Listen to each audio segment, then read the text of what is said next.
this comes through. Yeah, this is a packed one. All right, welcome to the September 9th meeting of the City of Ithaca's Planning and Development Board's Project Review Committee. We'll start with introductions. Nikki, could I start with you? Yes, hi, Nikki Sarah, Environmental and Landscape Planner and staff to the board. Emily? Emily Petrina, member of the board. Mitch? Mitch Glass, member of the Planning and Development Board. I'm Rob Lewis, I'm the chair.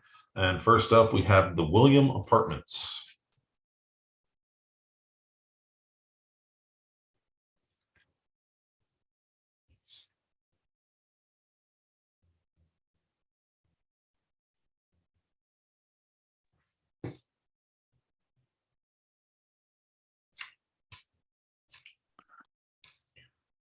When the applicant's ready, please introduce yourself. Take it away.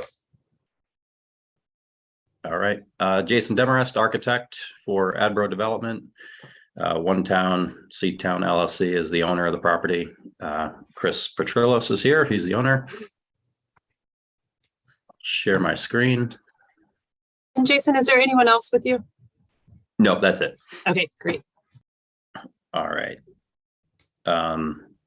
So we've actually been working on the exterior design a little bit and a little different than what you saw at the meeting last month.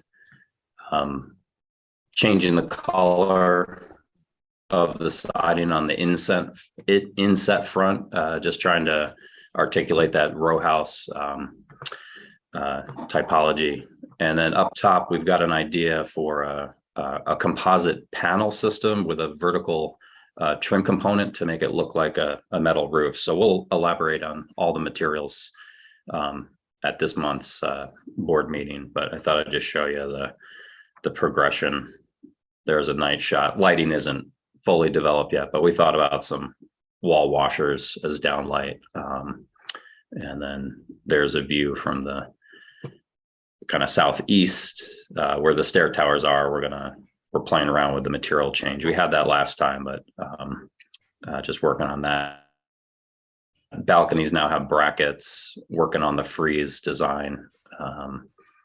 And there's a close-up shot of the entryway. And then the north side is you can see it a little bit here, very similar. So I was looking at the intake form, looked like there might have been some confusion, Nikki, not sure. These circles are trees, not site lighting. I don't know if you saw those as site lighting, but we'll get the landscape plan in. In the next couple weeks here, I anticipate submitting, the balance of the typical documents. So, you'll get a fresher, hot off the presses kind of look at the board meeting. But yeah, we'll get this brought further along. Yeah, I'm not sure if there's much else to present. Okay. Let's get a reaction to what we've seen. And it looks like, there's not anything that necessarily you need too much guidance on between now and the meeting. Emily? I like the look of it and the materials. It seems like it fits into this neighborhood in terms of the style. The balconies are a nice touch. I'm reading about variances. I guess we'll find out more about that later. Is it a height variance? That was the one thing I was looking for. No, it's just lot coverage. Okay. We're over under 8, and then rear yard here we're pushing about 5 feet. We're being told that Megan is planning to reduce the rear yard in this zone to 10 feet, so that one bodes well. And preliminary, we went to the BZA for a preliminary feedback on this, and it didn't phase them too much, so we'll see where we land. Okay. Yeah, no other comments. Thank you. Thank you. Mitch? Yeah, it's it looks like it's moving in the right direction. It seems a little similar to what the first version was, Jason. So it still feels a little bit, I don't know, drab to me. I don't know. Maybe let's look at the next iteration. In that elevation also that you were showing, that rendering, I don't know why the trees look very heavy to me, and like they're right in the face of those balconies. I'm not sure if that's the intention there. Like you're really screening the heck out of the front of it. And those two balconies on the first floor are just totally blocked by it. And so maybe there's some work with the landscape on how this building meets the sidewalk and views to it, and that little entry gate, just maybe some more articulation of what's going on the ground would help. And I don't know about those balconies. I'm interested more in, Emily, what you think about those brackets. And I mean, there's kind of like a old new thing going on here, traditional contemporary, and I'm not sure it's there yet. Just it feels like a little bit of a mishmash, but I don't know. Let's see the next version. Yeah. Okay. Fair enough. It is fairly fresh on our end too. So trying to pull together. Yeah. Any other questions or comments from board or staff?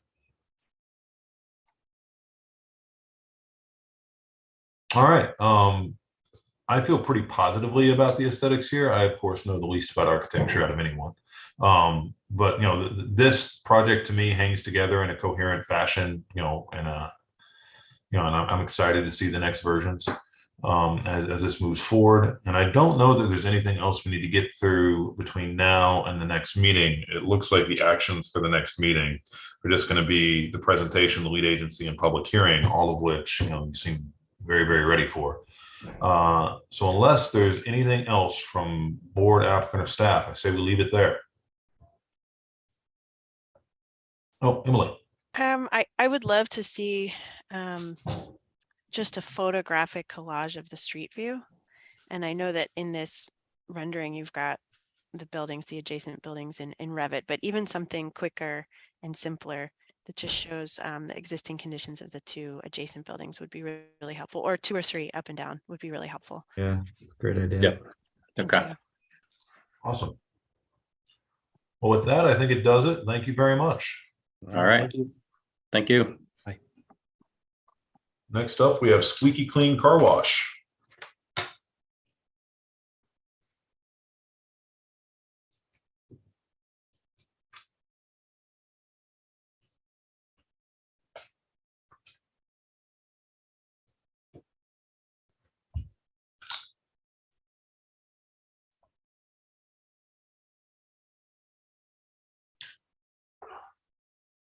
When you're ready, please take it away.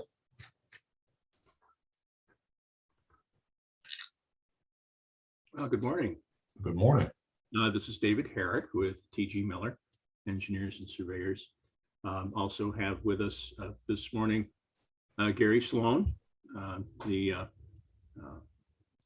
applicant for the site, John Snyder, and we should have also Margot Chutin joining us this morning. Just a very quick recap, if I may, of the planning board meeting. We appreciated the comments we received. We'll have some updates here to share and present the next full board meeting that reflect what we heard. And just to note, in this case, we do not have any variances required for the project. So I'd like to just jump in here quickly, tell you what we have done with the site. What I'm showing you now is the site layout plan.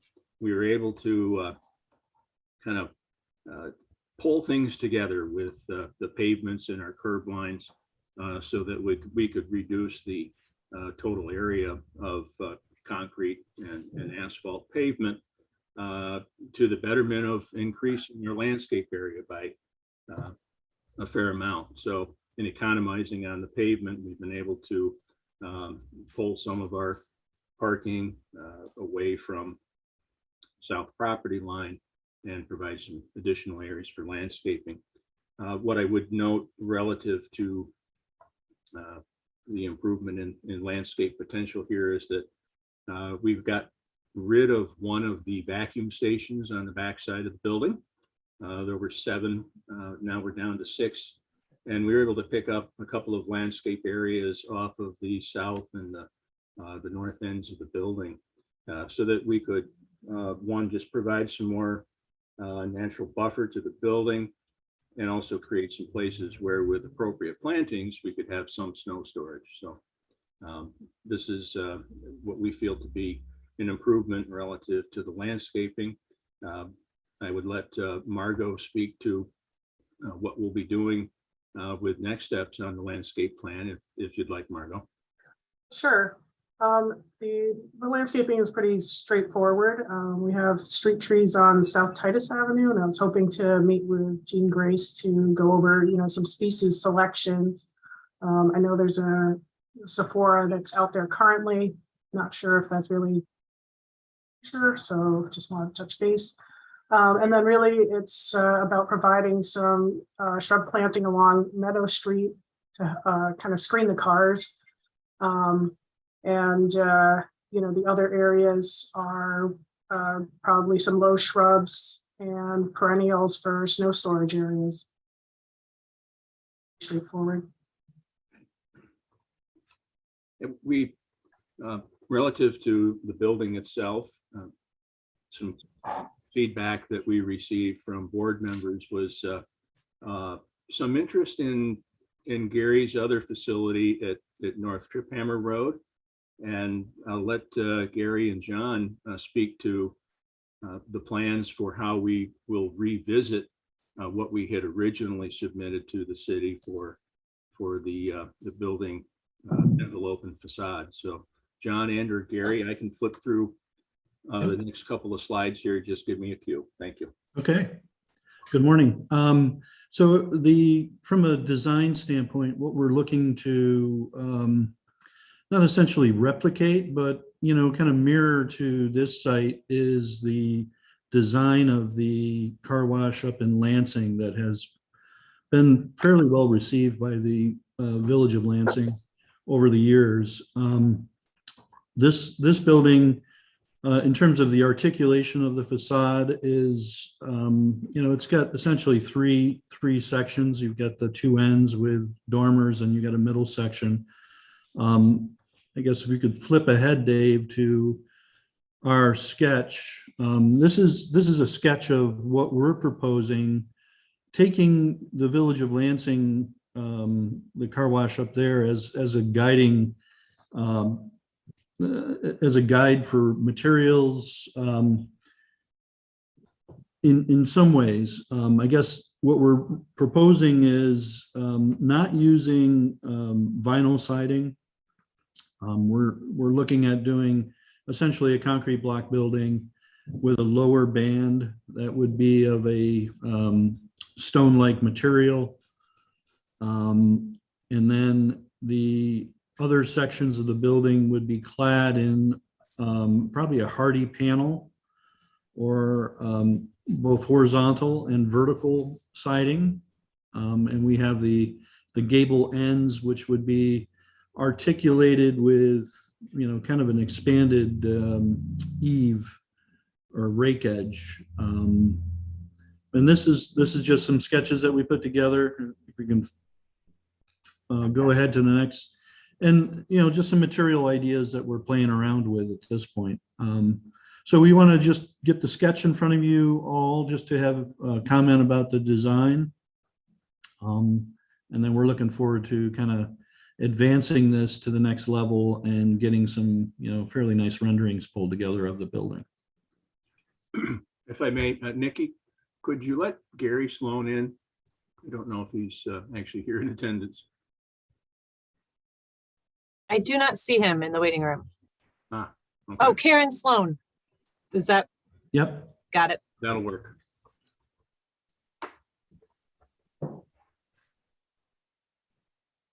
I'll let Gary talk a little bit if he wants to mention anything about the design.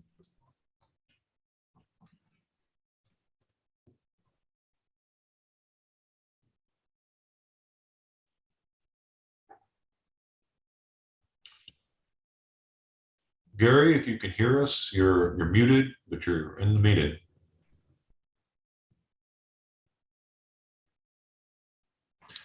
Is there anything else that the project team wanted to Can you hear me present now? today? Yeah, you're there. I am so sorry. Okay. No worries.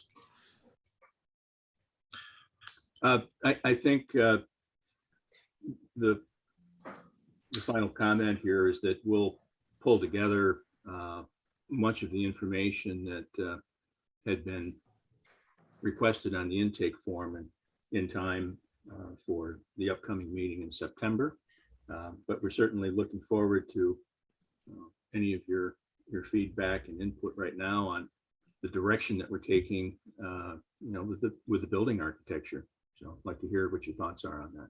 Great, thanks. So we will be doing substantial design review in the full meeting in a couple weeks, but this is a chance to get a little preview for you to take into account as we head into that. Want to get board comments. Emily, could I start with you? Sure, thank you. I think this is great. I really like all the quality materials you're putting on this. It could be really easy with a car wash to say it, the water and the spray, and we have to go more industrial, but I like the look of this. I think you're positioned in a spot which is kind of a gateway on South Titus to a neighborhood. It's an important walking path for residents coming towards Wegmans and South Meadow Street. And so to have this on the corner, I think the style of it sort of fits that residential gateway idea. And I also really like that you're pulling it towards Meadow Street and giving more landscape and more open space towards that South Titus Ave. Right now, the buildings that are there and the next property to the south turn their back on South Titus. So I think this is a great opportunity to greenify that walking path with these trees. I really like that. And I guess my only question, which you don't have to answer now, but maybe we can talk about as a board in the meeting, is how the traffic pattern will work, how the light timing works. Does it make sense to have one curb cut here?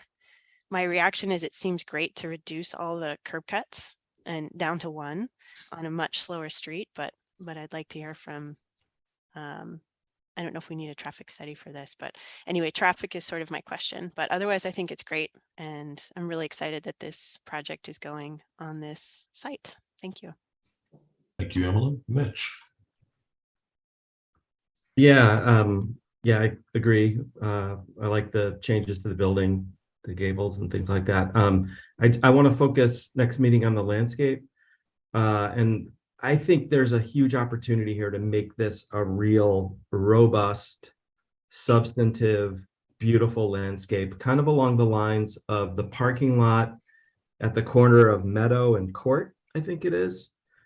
That happened at a time that I wasn't on the board, but I don't know what you guys said or what you did, but it turns out to be a really amazing kind of garden landscape. And I'd love to see that approach here. So if you can come next time with like a planting plan and images and just talk about how this is really going to be so different than any landscape on Meadow as that gateway. And I know you're going to have snow, issues and where you're putting the snow, but do your best to really build it up. I know that's going to imply more cost, but I think we really need to ask for that here because it's an auto-oriented type use. Let's try to build in this fantastic landscape at this really high visibility corner. I'd really appreciate that. Thank you, Mitch. Any other questions or comments from board or staff? Thank you. Yes, I'd just like to reiterate what Emily said. I think we will have to have more of a discussion on traffic. For the neighborhood plan calls for considering, as you all know, closing South Titus. So really looking at that, whether no curb cuts is the right answer on Meadow Street. All right. Just to review what's on deck for the next meeting, we will declare lead agency, you'll give a presentation, we'll do design review, which will take up, I'm sure, most of the time we're going to have for this project. And then we have that we're going to review the FIF Part 2. I actually don't know if we're going to spend time on that. It looks like a pretty packed agenda, but we'll see. We'll try to keep things moving forward. But design review is the thing we gotta have clarity on by the end of next meeting. I've heard relatively positive reactions to the design and materiality of what we're seeing. I don't see that as being a huge bar for us to get through. So I'm hoping everything is fine for a couple weeks from now. I think that's it, unless there's anything else. Nikki? Yeah, the only thing I was going to say, we don't have a formal design review. They won't hand in, application, but yes, correct on, we should focus on the design review. Okay, Just because, yeah. thanks, everyone. Thank you. Thank you. you. Next up, we have the Citizen, 602 Buffalo.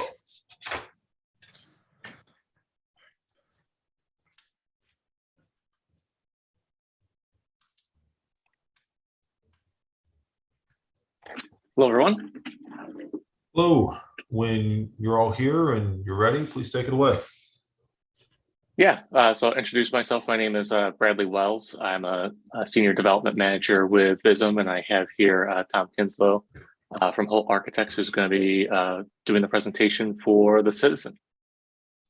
Bradley, is Steve Hugo also supposed to be in here? Steve Okay, should. thank you. Steve should be in here too. Wasn't sure if he was going to make it. And we also have Steve Hugo from Holt Architects.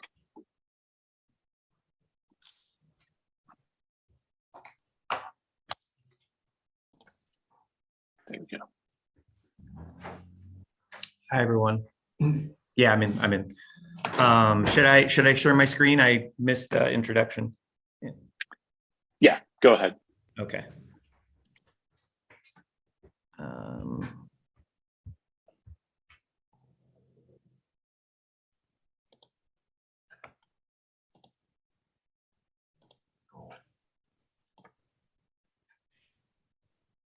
Okay, are you all seeing my screen? We are. Okay. If you recall from the last meeting, I think we had many months previously been to a pre-application meeting, and last month was our first planning board meeting. So I believe in terms of the process, maybe we probably had not established lead agency. So I'm not exactly sure. Maybe you guys could talk to the next steps. A couple of comments that came up about the site plan in the last meeting. I think some of the elements that we shared with all of you was, trying to create opportunities for more public space. While this is sort of an urban infill project, where could we create more public space? And so I think one of the things we had pointed out was the greater, the sort of greater setback from Meadow Street. You can see that the property line is here, and we've pushed the facade back, an additional, 6 or 7 feet from the street, trying to create a wide curb on Meadow Street. We also, back from the pre-application, we originally had a building that extended north all the way to the, I call it the minimal setback. A few things that happened since then that we are going to create, where we basically cut the building back to about maybe 45 feet from that setback. And what we're envisioning is a plaza space and some greenery. This is a sort of a placeholder for a landscaping plan that we would probably show you maybe at the next meeting. But we would also have fire truck aerial access off of Meadow Street. So this would be a hardscape that with a mountable curb that the fire truck could be on in the event of a fire, but then could also be used as an outdoor space for residents. Since our last meeting with all of you, there was a request to consider some kind of accommodation on Buffalo Street for more public space. And I'll show you in about a moment, in a moment when I go to the next drawing. But we have carved out a sort of, shard shaped space where the storefront on the ground floor is going to angle back on Buffalo Street and create an opportunity maybe for some outdoor seating or some benches along Buffalo Street as well. So we initially had heard from people that there might be some concern of Buffalo Street having a tighter sidewalk. So we're trying to accommodate that in the planning of the ground floor. So we've sort of held the upper floor line, but cut back the ground floor, which would also provide a little sort of protection from the elements.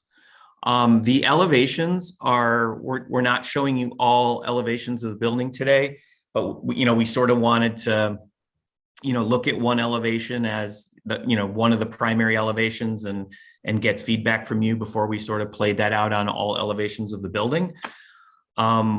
We are proposing, there was some comments about materiality, and our, part of our response is that we are thinking that, on the ground level where you're at the street, so, where passerbys can touch the building and be in contact with the building, we are proposing a masonry material.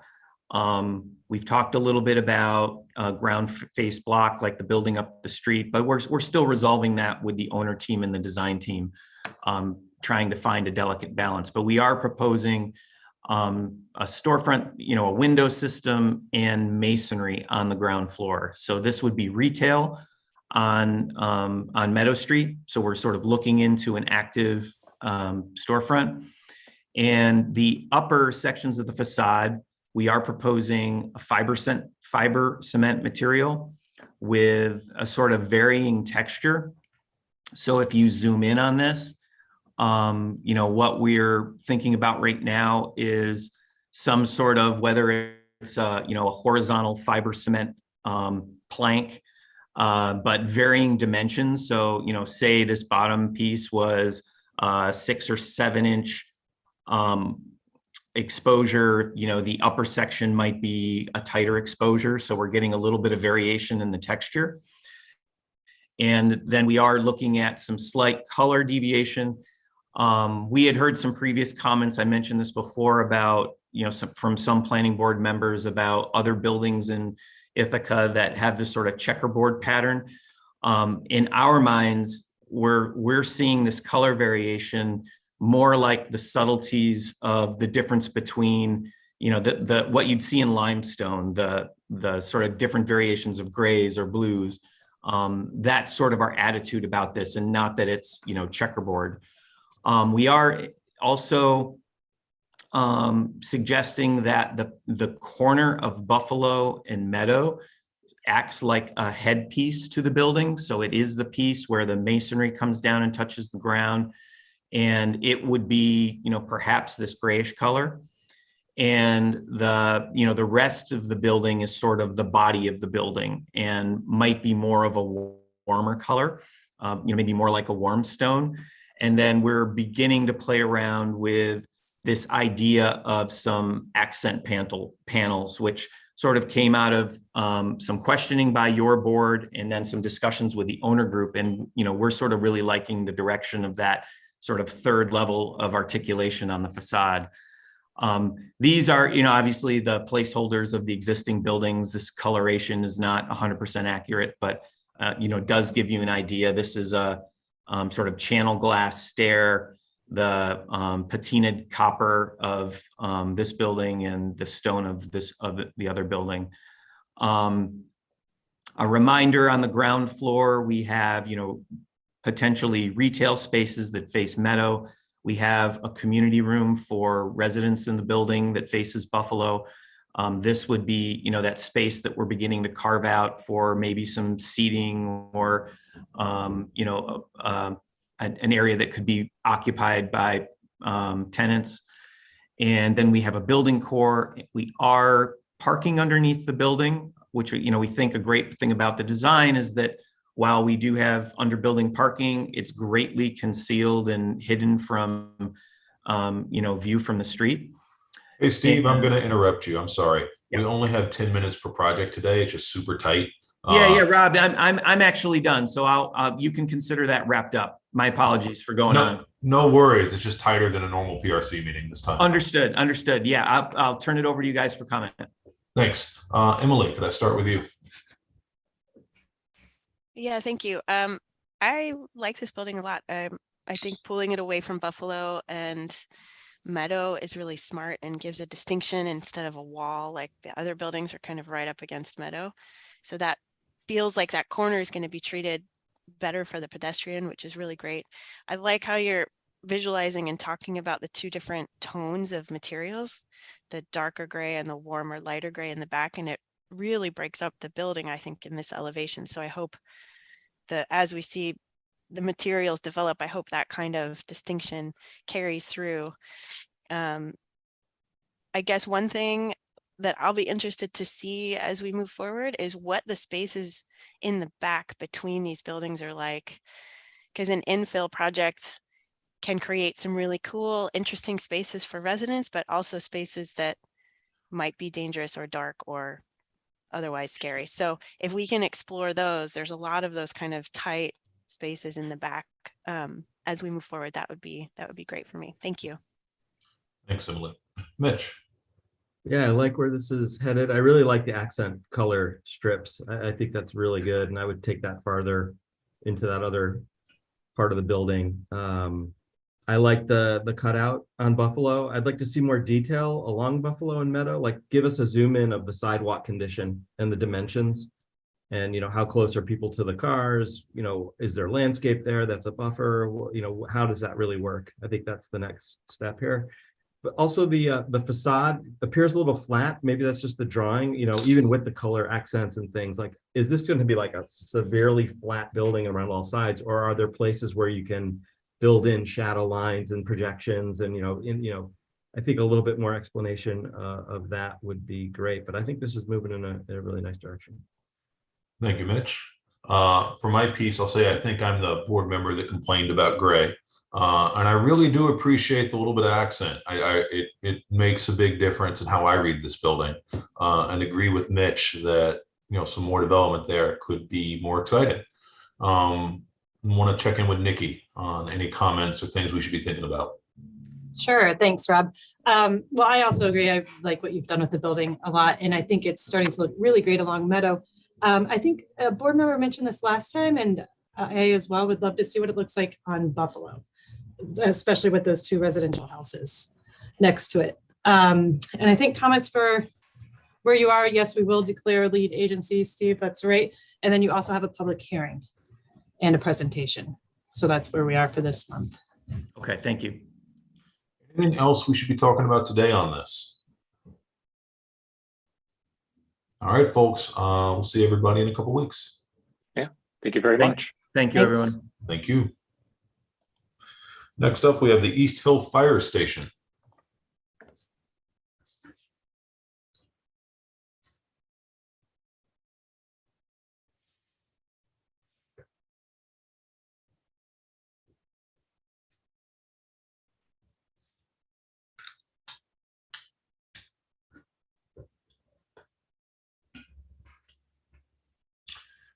Kim, if you can hear us, you are in the room.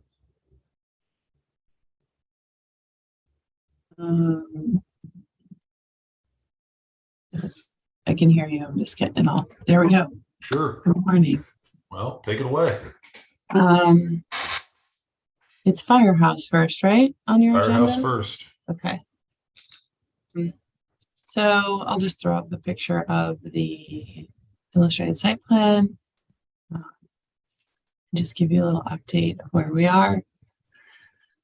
So Nikki was wonderful and sent us a list of things that she's still looking for. And so we're putting together a supplemental materials plan that just has some details about geotech and its minor things. And then also this week we mailed all the letters to the neighbors and we posted the site. So we're ready for the public hearing on at this month's planning board meeting.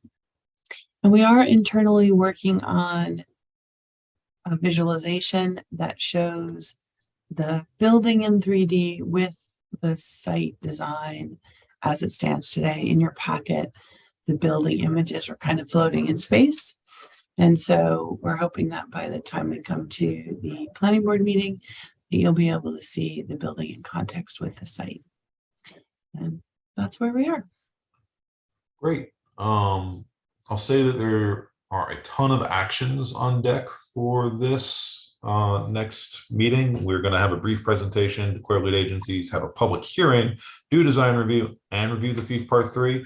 That to me sounds impossible. So before I go into comment, I want to check in with Nikki about the necessity of doing the impossible here and what we should be planning for. Yes, it does, doesn't it? That sounds like a lot. I think design review, of course, is going to be very important for you all. And then the review, part 3, we will send it out so that you can start looking at it, because this is on a quick schedule. It's on a quick turnaround. So if we don't necessarily get to that, at least it'll be out and you guys can review it. Fair, great. Let's get board comments for what we're looking at, and that might be about it. Emily.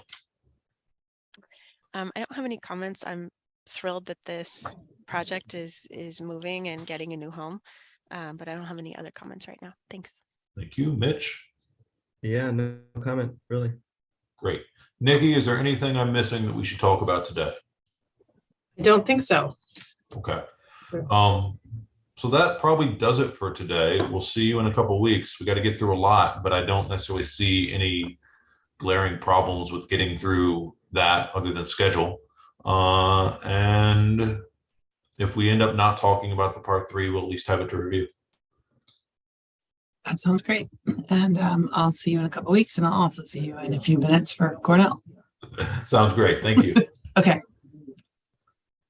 That brings us to 202 Linden, back on schedule.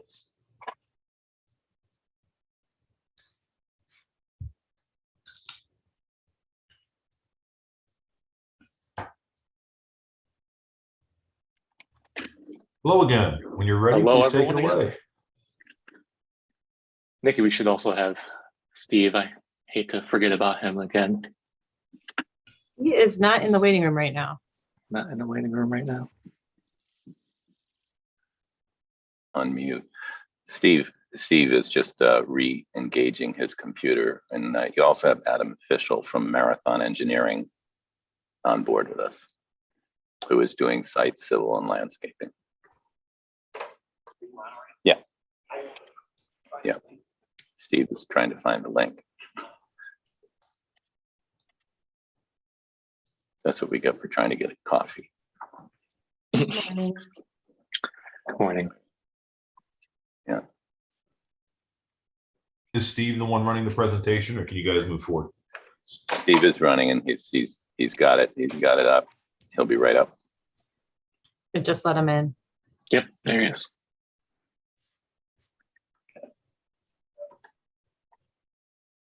You're muted. Sharing my screen right There now. we go. You're Thank you, Steve. seeing my screen? Yes. Yes. Okay. Okay, 202 Linden. Our last conversation, sorry, let me just find my page here. We, I think last meeting, just to remind everyone, we had updated I think convinced everyone of our entry off of Linden, so I won't rehash that. Some of the comments we heard was about the 3-dimensionality of the facade. So as soon as I can get this open, let me share with you our responses to those comments. Steve, sometimes you have to, okay, you got it. Yeah, I had the Zoom window was over my control panel. So I know you guys are really short on time, so I will just point out a couple of the subtleties. So one of the comments was about the 3-dimensionality and flatness of the facade. We wanted to point out that in terms of the detailing, there will be a shadow line. I think in the package that we sent you, we shared maybe a hand sketch of showing dimensionally how the black siding and the sort of faux wood colored siding will have a shadow line. We're building that black panel out and then setting the faux wood panel back, pretty much within the dimension of the veneer. In addition to that, we are taking the opportunity on the corners of the building. So at the corner of Linden and Boole on the front facade, and as the building turns the corner, to take these living room windows and sort of treat them like a bay window.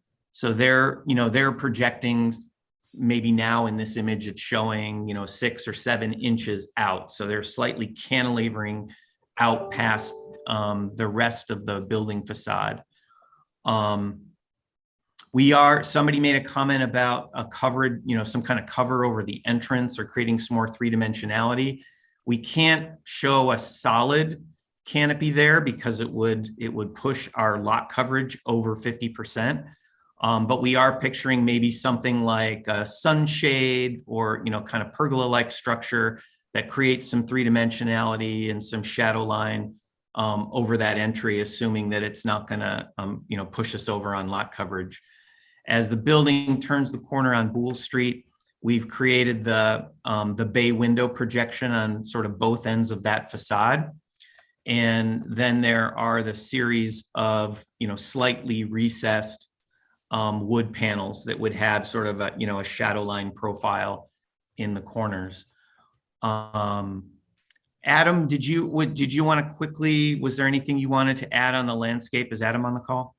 Yeah, I'm right here, Steve. Our civil plan has a pretty robust, I think, landscaping plan that I think is a bit more than what you see presented here on the renderings. A mix of some street trees, some low-level shrubs, perennials, grasses, bay lilies, and some other lilac, more upright lilac along the Linden Street side to really fill in the gaps between the sidewalk and the building. The issue that we always see on these tight sites is that there's salt spray and salt coming off the sidewalk that could also impact the viability of the landscaping. So trying to be sensitive to that, but that our landscaping plan is what you see there. The only thing I'll add to that is that one of the comments was about being able to occupy this backyard, and we haven't updated our plan yet, but what we're hoping to show you is a little seating area that's carved out here in the back, and it might be some like natural stone retainage that would be like little benches and seats that people could sit on and occupy this little green space in the back. And that's all, Rob. We can turn it back over to you. Thank you very much. We'll get through comments. Emily, could I start with you? Sure. I missed the last meeting, the last presentation on this. So the progress you've made from 2 months ago to now for me is really compelling. I love the corner pieces, and I think the projection that you've created with those 2 corners on the building is great. And I was, even before you said it, Adam, I think this landscaping in the renderings looked fantastic. So if these are plants that are able to be sustained year after year, then I think this is a really great upgrade. And the entrance, I like it a lot. It seems like you've been able to work out a way to get both up and down with a light touch successfully to where it's, not like going in a dungeon or creating a plinth. So I think it's all really great progress. Thank you, Emily. Mitch. Yeah, I like the projections a lot. That was a great move. That's what I was talking about for the citizen actually going back to project. But yeah, landscape looks good. This all looks great. I love to see the materiality and the samples at some point. Make sure we're using high quality materials and any masonry or wood you can add. And also lighting for this, I think would be a good next thing to see. Nikki, anything else we should be talking about this today? I don't think so. I think, next up is design review. So for this month, and I agree, the landscaping's looking great. I can't wait to see what plants those actually are for this next meeting. Great. Well, unless there's anything else, I believe that wraps it up for this project today. We'll see you in a couple of weeks. Thank you all. Thank you. Thank you. Next up, we have Cornell Computing and Information Science Building.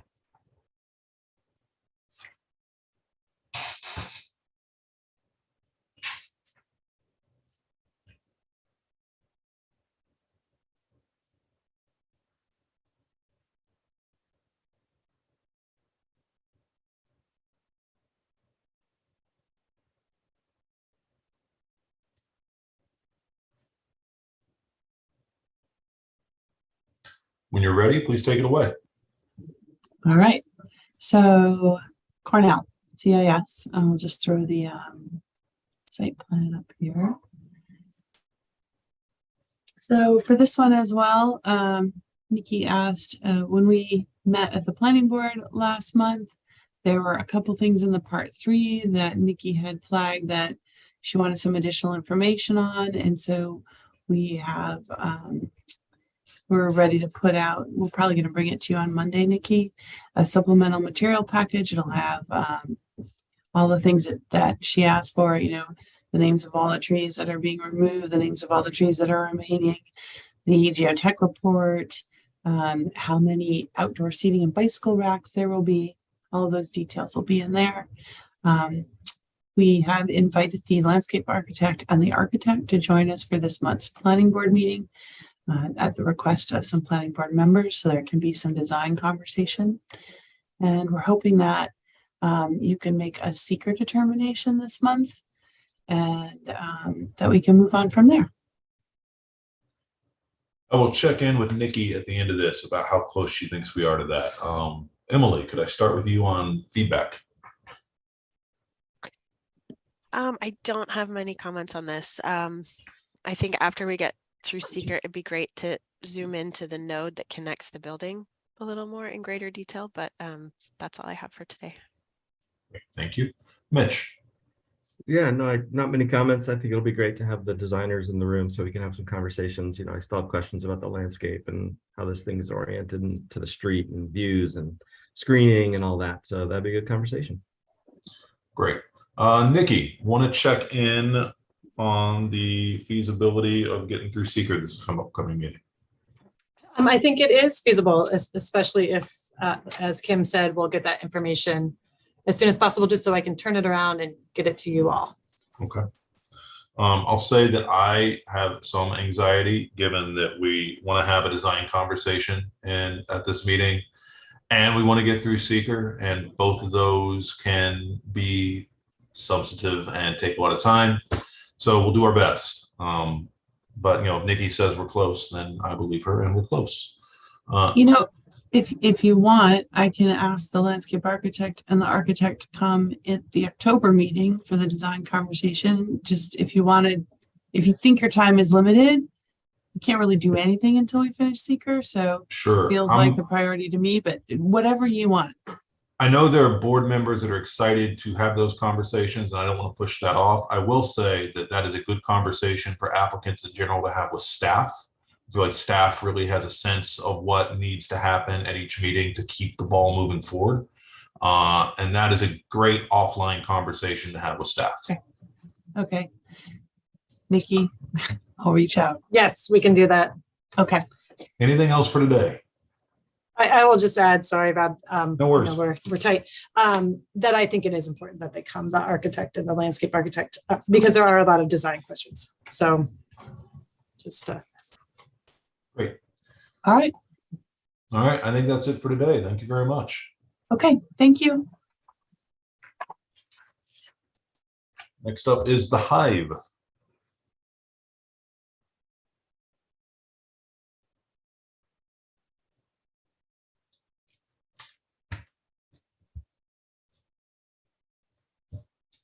Hello again. Hello. When you're ready, please take it away. Is Scott in the menu? Okay, I see he is.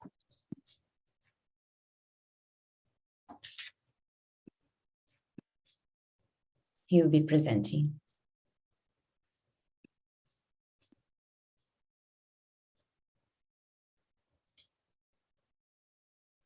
Scott, you're muted, but I'm told you're presenting. Good morning.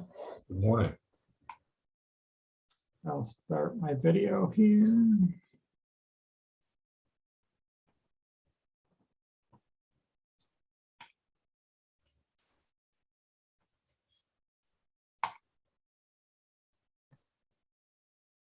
Okay, I assume you can all see that. I believe so.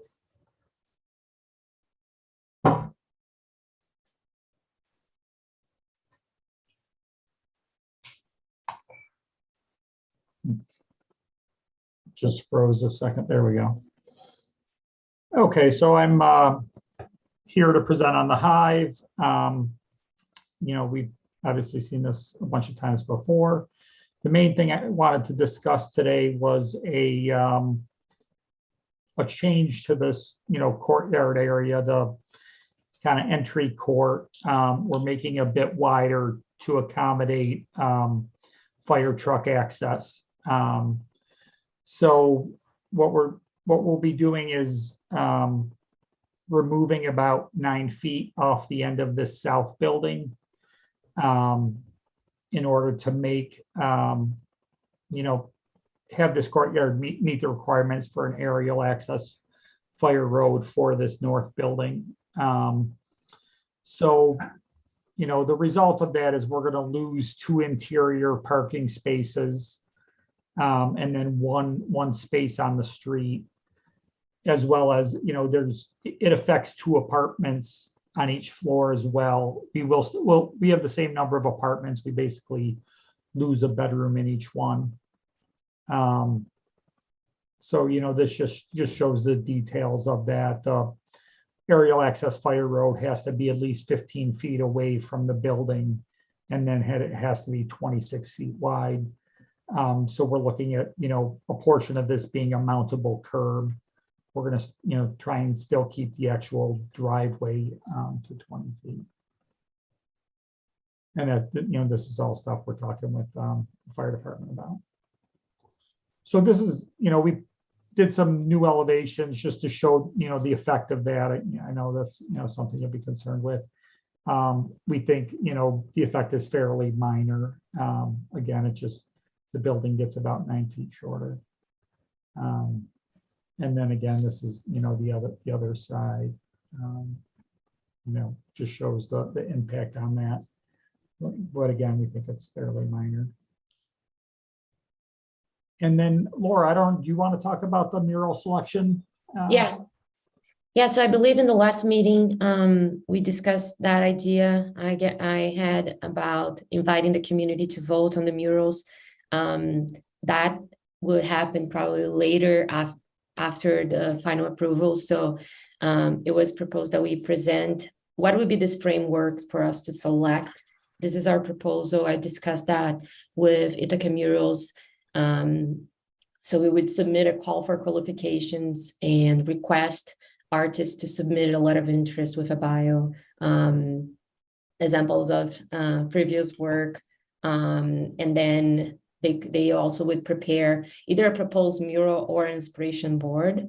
Ithaca Murals suggested that because we'll be looking for a large scale mural, some of these artists needs to be, they are very experienced. So the process is a bit different, for instance, than how it was done with the justice walls, which I was part of the jury, and that's how I got the idea of this framework. We would then select, I suggested 10 favorite artists, so we have enough artists for the public to vote, but always depends on how many artists will submit call for qualification in the call for qualifications, and then we can develop with them and Ithaca Murals these murals with the inputs from the stakeholders. That's what I was proposing. I'm open to adjust this if it's needed, but that's how we were thinking. I think that's all for today. Thank you very much. We'll go through comments from the board. Emily. This process for the mural selection seems great. I'm glad you're involving Ithaca Murals. I think also the change for the building, the slightly smaller building for fire access, is obviously something you have to do. And it seems fine from what you showed today. I think it would be helpful if you could show on a static drawing the before and after, because we could see it as you flipped through, but sometimes it's nice to sit with it and see them side by side. So I think that would be helpful for the big meeting, but it doesn't seem to raise a red flag. I think they'll look to see if balconies are cut or windows got smaller, but I didn't really see that. So it seems like a fine change. Thanks. Mitch. Yeah, I love the mural process. That sounds really great. Look forward to seeing what comes out of that, but otherwise seems fine. Alrighty. For my piece, the widening of the courtyard seems unproblematic. The mural process seems strong. 10 finalists seems unwieldy, but that's not our concern. That's just sort of what you're willing to manage. And we should check in with Nikki to see if anything's sitting between us and final approval. Okay, great. Yes, thank you for showing us the mural selection framework. The only thing that I wanted to bring attention to for the board is on the draft conditions that were sent out. There were 3 other conditions that we put on there just because there was stuff we heard from you. So one of them is actually this submission to the planning board for the mural selection, which they just, so we don't really need to include that. Another one is further consideration of materiality. I just know there have been a lot of issues around that. So I don't know if you want to have a condition in the final site plan approval. And then I know that there were also discussions about the screening for the parking on the ground floor and whether, there's been enough information given on that of the materiality. And if there have been, great, we don't have to include them as conditions, but. We'll obviously see how the board feels about the remaining 2 of those 3. Remember, in the full meeting, I just encourage the applicant to be ready to speak to those issues, or alternatively to be comfortable with a condition speaking to those issues instead. None of that sounds like it would necessarily keep us from moving forward. Anything else to talk about today? Seeing none. Okay. See you in a couple weeks. Thank you. Thank you. Thank you. Nikki, I might stop over after this meeting to see those materials, if that's okay. Absolutely. Great. We have these in Valentine Place. Oh, good. So you could get, you can see 2. Great. Next up is Breeze. Yeah, I would stay here and then SWBR team would join us. I bet you don't get confused between the names of the Breeze and the Hive. I I named unfortunately them, do. so I'm pretty good with that. I suppose that would make sense. Yeah. Hi, Eric. Hey there. Can everyone hear me all right? You can. All righty. Well then, I think there's a couple things that we're hoping to just pick your brain on today. We did reply to sort of formally to the PRC comments earlier this week. I'm not sure if you had time to look at those yet, but we'll go over those responses a little bit. I don't think there was anything too complicated, so hopefully we can just get a little bit of your thoughts on that today. And then we have some additional images and diagrams of the bridge. One of the asks last time in the planning board was to see what you would actually see from the lookout. And so we went there actually yesterday, got some pictures. So we'll share that today as well. So I think the FIF response is a little bit quicker and easier. So if I could just go through these pretty quickly. There's a question on the amount of soil being removed. So I think we just clarified that. I don't think there's probably anything additional to talk about that. So Nikki, if there is, just, please chime in. Okay, great. There was a note about construction traffic and speed limits and sort of being very specific about how we handle that. So the design team and the construction team agreed that we could put into the construction contracts that, some language in there just to sort of solidify what we're thinking for that. And it has to do with maintaining 20 miles an hour in school, all of those types of things. So if there's any questions on that, again, just please let me know. Sure. And Eric, sorry, just in the interest of time, we will include all of your comments that you gave for FIF. And the board will see it. We'll send it out with this mail. So if you want to, I think it looks great. So if you want to dive into that, dive into the rest of it, that would be fantastic. Sounds great. So I'll share my Thank you screen for here. giving us those, by the way. Yep. So hopefully everyone's got a site plan screen here. This was the diagram that we showed last time, just sort of going as a general overview of the plan for the bridge. So again, very diagrammatic, but gives the folks general idea. So we did take a couple of photos. So this is the overall site, just sort of roughly laid out property lines based on how we're pretty sure they line up on the site. We're going to solidify some of these graphics, but these are mostly just diagrammatic at this point. So here's our site. Here's the island outlook. Here's the gorge, of course, everything that we all are familiar with. And then just sort of a more focused version of that diagram. So here's, again, the property line, our bridge, generally the lookout as you would see it here. We've just, again, dotted in the property lines and building footprint roughly so that you could see it. All of these graphics will be refined as we move further. And then looking at some of the views that you would see. So if we're more or less at our property, looking towards the outlook where you're going to cross the bridge, this is generally what you would see. So you obviously can't really see down the gorge, but you can see across the gorge, you see sort of what your view is going to be. So then as we move towards the outlook, we were surprised to see that standing on the outlook, looking back towards the waterfall, you can actually see the waterfall. It's definitely obscured through some trees. Should be a really great winter view of the waterfall. But there is a view of the waterfall from this location. So we're surprised to see that. Sort of looking, if you were then to just pan left and look directly north, this house up here this house up here will sort of get us oriented. So as we then sort of pan left, this would be looking straight down the gorge. Again, there's a lot of foliage, and unfortunately it was an overcast day, so the shadows aren't really doing us any justice in this particular image. So we'll hopefully get out there again on a sunny day to capture these images again as we move forward. But great view sort of down the gorge of the rock wall, all the greenery, the natural landscape. So this would be your view sort of looking straight north. And then finally, sort of turning another 45 degrees, looking sort of down the gorge. Again, very overgrown, not overgrown, but very filled in. So your view of the gorge looking sort of northwest is a little bit obscured by all of the growies, but still a great view sort of the overall valley that you have there. So those were the views that we've taken. Our plan now is sort of to refine the actual contents of what this outlook is going to be, looking at railings, looking at benches. We have some ideas of maybe more of like an interpretive signage piece that talks a little bit about history and what's going on there. But we're still baking that, and we don't want to present that too early. So we just wanted to focus on some of these views, sort of prove out that this location for the outlook feels appropriate to us, generally show the group here what it's going to look like.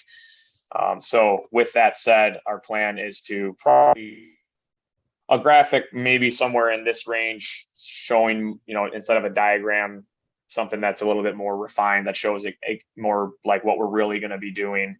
And then possibly some other site plan graphics to really showcase the detail. But generally, I think this would prove out that this is a good location for it. The views were really solid. And with that, I'll turn it over to the board to see if there's any other questions. Thank you very much. Emily. This is so helpful. Thank you for spending time to do this. I have never really been able to picture what this island is like. So thank you. I think it's worth going there. I think gorges are what this town is. And so for you to have such access to one and make it a publicly accessible thing is really great. And I think is going to help push your project definitely towards the finish line. So I hope it's safe. I assume that's part of your process. It looks like some of the edges of it are being undercut and eroded, but that's not my forte. So I'm just putting it out there and hoping that you guys are, that's part of your process too. But yeah, this is fantastic. We'll look forward to images of what that bridge might look like. Thank you. Mitch. Yeah, I agree with everything Emily just said. I mean, it looks like a pretty eroded rock up there. So, how you're creating this like special overlook, but then outside the fence is still this just rocky area. I don't know how you're doing that. And there's that retaining wall and a old chain link fence that's right next to you. And so it's going to take some design ideas. So look forward to seeing all that. Yeah, how it all comes together over there. But great work here. It's very helpful. Great. I'll echo that. I feel like these diagrams do help me understand what the plan is here. And obviously, as we go through site plan review, we'll need to see more detail. But for seeker, I feel like I'm starting to comprehend it. Also for seeker, and this I worry is one of those derailing thoughts, but I want to share it now rather than 2 weeks from now. At one point in this process, we had talked about a map of the air quality monitoring stuff. There was a back and forth, and then we left it at, well, it's going to be different because it's going to depend on the wind, and the construction guy is going to lick his finger and stick it in the air, and we'll do it differently for that day, depending on what the wind is. And I remember not being qualified with that, satisfied with that answer, and other people were not satisfied with that answer. And I don't know if we ever got past that answer. So I would like to just check in on where that is and what that is looking like. I can have get a better answer directly from CNS, who is more qualified to talk about how this is being made. But what I understand from him is that there is really no map, because this thing changes every day. And I think it could be misleading to make a map that it's not necessarily being implemented. Yeah, we don't want to lie. I Yeah. get that. Just be ready to speak to that. That's the kind of thing where could totally create cold feet on an environmentally approval finish line, which I know you don't want, and I don't want to do to you. But I don't remember ever getting an answer that I felt good about that. Okay. I also make sure that Nevin is in the next meeting to answer things better than I can. Great. Nikki, how else could we fall down? Well, the process is really tight, as you guys probably know. I'm not sure secret determination is going to happen this month.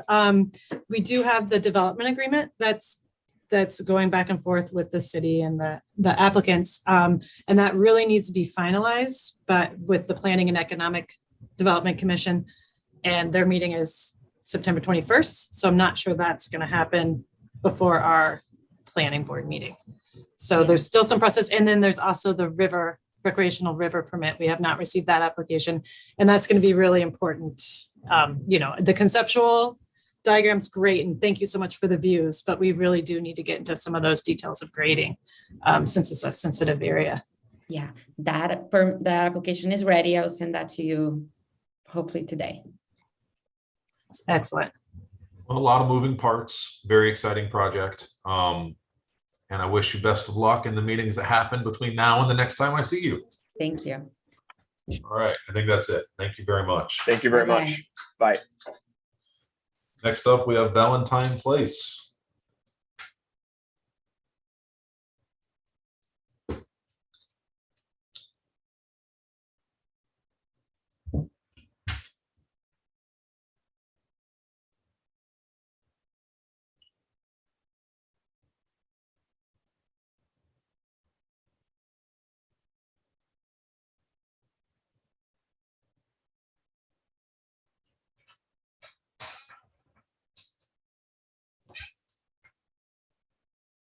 When you're ready, please take it away.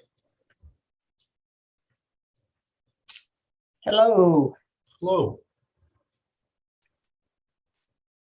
Let's see here. So we are here to talk about Valentine Place. Can you see my screen? You can. Okay. We are expecting to, or we are hoping to, we will be attending the BZA meeting on September 26th. And we are hoping at that point in time that we will be granted our variance for Valentine Place.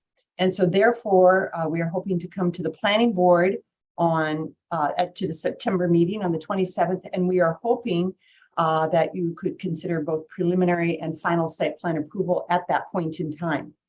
So we wanted to give you just a quick update on what we thought were maybe some issues that we had heard about. So we give you a quick update and see if there's anything else that you want to know in order for us to move along to final site plan approval. We will also be submitting the final construction documents to you in advance of that meeting. So there had been some questions about the landscape. And so we now have a complete, really robust landscape planting plan. We've kind of gone back and forth. We've settled on a grouping of multi-stem paperbark maple to be located at the front of the building. The rest of the building is really a reforestation. We view this as a continuation of the intensive planting on College Town Terrace. There are some multiple large shade trees, both maples and oaks. And then we also have a mix of conifers. And you will be receiving, of course, the technical planting plan as well. I'm going to hand this over to the architects to give you some updates on the architecture. I also wanted to point out that the architects have now delivered actual material samples, material and color samples to the city, and these are on display. And so hopefully you'll have a chance to look at those if you haven't already prior to the planning board meeting. So Carolyn, would you like to go ahead? Yes, Caroline O'Donnell. I just wanted to begin with a few refreshers from images you've seen from last time, just as a reminder, quickly to go through those. The front facade as an intermediary between the two existing scales on the street. The next one, Catherine. This is the close-up of the entryway. The plaza uses the same material palette as the rest of the College Town Terrace area. A cobble path, a concrete path on a field of cobblestone bricks. The entire plaza is walkable with a concrete path specifically for accessibility. And you can just see there the bike rack on the left and a bench in the recessed entryway, as well as the trees in the front that Catherine just mentioned. This is a slightly updated view. You've seen this view before, slightly updated of the loading area in the back, showing a wooden gate for the garbage enclosure adjacent to a galvanized railing and concrete retaining wall, all following the same vertical rhythm and a gray palette. And next one, you've seen this before, the night view showing the kind of different qualities of that perforated facade. And again, the bike rack on the left. This is a close-up where you can start to see that the details that we were hoping to reproduce on the facade with the recessed entryway. The next one is moving on to the new images. So these elevations are available to be looked at in drawing form, in real form in the City Hall at the moment, as well as material samples if you haven't already seen them. You've seen a lot of images of the front facade, so now we can take a look at the other facades. The approach to the other facades is similar but more muted. So, for example, rather than being broken up by advancing and retreating volumes, we've used color in different shades of beige or gold to break up that facade. And you can see that the roof line is still articulated, but a little less so on the side facades. If we look at the east and south facades, so that's on the lower part there is the south. The lower one on the first drawing is the east. They're also further articulated by the addition of a solar fin on those windows. So the next image, if you go down, is a photo of the material sample. So on the left is a matte sandstone, and on the right is a premium metallic champagne. So not just changing the color, but also changing the finish or the reflectivity to give kind of visual difference on the sides. Again, with the same approach to the front, but a kind of more muted approach to that. And finally, really exciting is the front facade material sample. So that's physically in the City Hall at the moment. These are actually images of the same piece in different lights. So because it's metallic, it actually appears very differently depending on the angle of the sun. The official color is, it's called precious pyrite, but we colloquially call it gold. Also metallic. And then the last photo, you can see it's taken on a diagonal, so you can start to see how it appears differently depending on the angle of viewing and the light reflecting off it. So that's it for the materials. Again, they look, we did our best to photograph them, but because of the metallicness, they appear quite different in reality and in indoor light and outdoor light. So hopefully you'll get a chance to see them in person as well. Catherine, I'll pass it back to you. Great, thanks, Caroline. And so again, as I mentioned, we are hoping for preliminary and final approval. We'll be submitting the final construction documents, and I guess we're just wondering if you have any other, is there anything specific you'd like to see from us in order for us to achieve this on the 27th? Great. Let's get feedback from the board and then check in with Nikki on remaining needs. Emily, could I start with you? Sure, thank you. This is great. I don't have any boxes that are left unchecked to push this towards a final approval. I think it's amazing that you are reforesting. You're taking the opportunity with that extra space in the back to reforest. How fantastic. And thank you for showing us all of the details on how you pushed this idea all the way through to the finished materials. We don't often see that when there's an idea that finally manifests in the siding or the colors. So that's great. And I will definitely go see them. I think it's a great project. Thank you. Thank you, Mitch.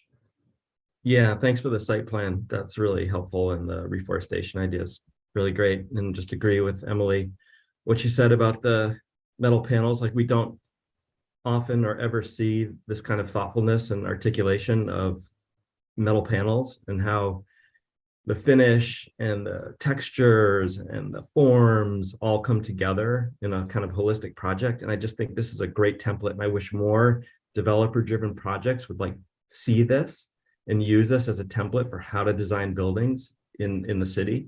Because I feel it's something I've been trying to say is like, we're getting just fiber cement, flat facades, you know, a lot of just kind of efficient and functional ideas based on cost and, you know, trying to push projects through. But I think this is the kind of project that could really begin to change that dialogue. And I just love it. It's just fantastic. Can't wait to see it.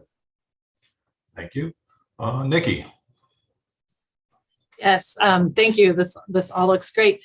I don't think there's anything left as far as conditions. We'll definitely have the resolution that will go out ahead of time for the board to review. And if there's, you know, anything additional, but I don't think there are any questions left for this project. Great. Well, I wish you luck at BZA, and if everything goes smoothly there, then it sounds like there's a general positive sentiment and feeling here. So hopefully everything's fine. Great. Oh, Emily. I do have one question. Where did you have the laser cut panels done? Is that something locally? Or was it laser cut? That's a big question. It's actually stamped. Okay. With a stamp, but it's in it's local enough. It's in Pennsylvania. Cool. Thank you. All right. Thank you. Thanks, folks. We'll see you in a couple weeks. Okay, great. So I think I'm staying on. I believe so. Rob, you should get a Precious Pyrite shirt. You know what? I would wear the hell out of a Precious Pyrite shirt. That's a Make good that idea. your planning board shirt. I'd like that. Only with hearts in it, though.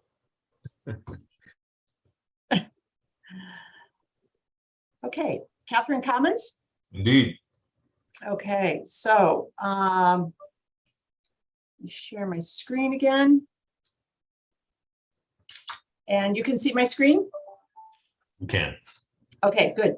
So Catherine comments, of course, we do have preliminary and final approval, and I am here today to try to mostly wrap up any outstanding conditions.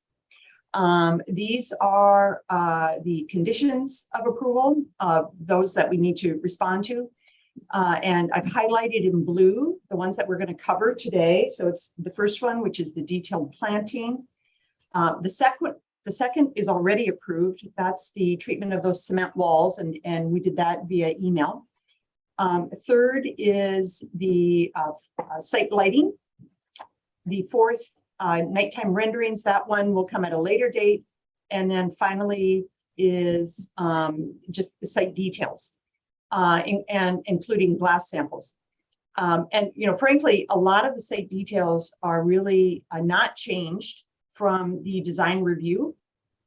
And so just a quick refresher on some of that. This is from the design review presentation that we did back in January. So a reminder that, you know, we have worked very closely with the city on their street improvement project for College Avenue, because when this is completed, the objective is that our project, the streetscape, will appear seamless. We'll have additional enhancements, but that the overall streetscape will appear seamless, and that we don't just sort of stick out as a, you know, sort of oddity within that streetscape. And so we worked with the city, and we looking at the street improvements that we had executed with the Brazano Center on Dragon Road.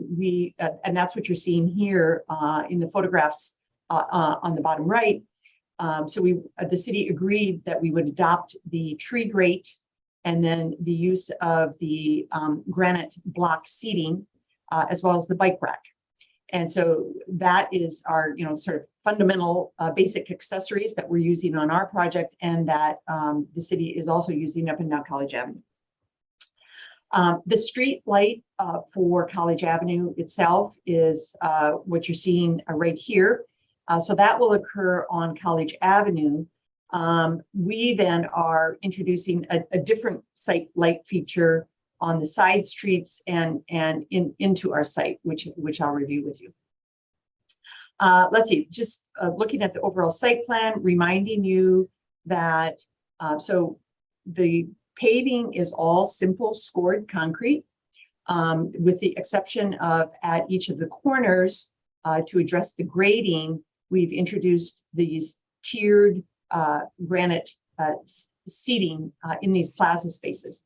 So looking at these precedents, I mean, this is the basic idea. We'll be using black granite for this tiered seating that sometimes faces out and sometimes faces in the example of Schwartz Performing Arts Center, for example. Sometimes it's in, depending on the grade relationship. We do also have a few locations where we, similar to the photo on the upper right, we have, we'll be constructing powder-coated metal planters that are terraced and tiered and are aligned with the terrace seating, and you'll see those as well. These were elevations again that we showed at the design review, and this is all still accurate in terms of what is being proposed. So we have these plaza spaces at the level of the doors, and then the granite terraced seating that picks up the grade. Turning the corner there then on Catherine Street, you can see how the granite terraced seating meets the metal planters. And then that steps down to where we have the trellis along the walls. Continuing down College Avenue, wrapping the corner onto Cook, again, the granite tiered seating, and then we've got the trellis on the walls as you move down. The tree plantings, again, we coordinated very closely actually with the city in terms of street tree plantings. And so in general, we have groupings where we have the same tree on both sides of the street. So in this case, we have ginkgo. So we have diversity up and down the street, but we have blocks blocks of planting, not city blocks, blocks of planting, so that as you view through, it's enclosed by the same species.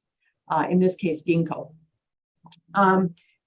We have very limited space on the side streets, but we are introducing smaller trees. In this case, hedge maple, and then those are underplanted with some low evergreens, as well as we also have we've got some flowering plants in there too. We tried to get some diversity.